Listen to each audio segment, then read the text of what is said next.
ఈ కాలం పిల్లలు ఎలా ఉన్నారంటే పెళ్లి చేసుకున్న తర్వాత నాకు ఈ భర్త వద్దు, నాకు నచ్చలేదని చెప్పేస్తున్నారు. కొంచెం ఓపిక సహనం అనేది ఉండాలండి. మనం కొత్త ఇంటికి వెళ్ళాము, అందరినీ అర్థం చేసుకోవాలని అంటే కొంత సమయం అనేది పడుతుంది.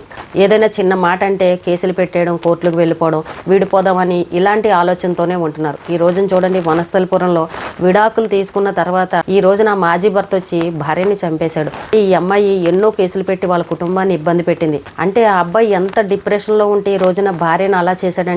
ఈ అమ్మాయి వరకట్నం కేసులు అన్నీ పెట్టేసి ఆ కుటుంబాన్ని ఎంతో ఇబ్బందికి గురి చేసింది. ఒక పక్క అబ్బాయికి తల్లి చనిపోయింది, ఎవరూ లేరు, ఒంటరిగా ఉన్నాడు. అమెరికా వెళ్దామంటే వెళ్లే దారి లేదు, ఏ ఉద్యోగం లేదు.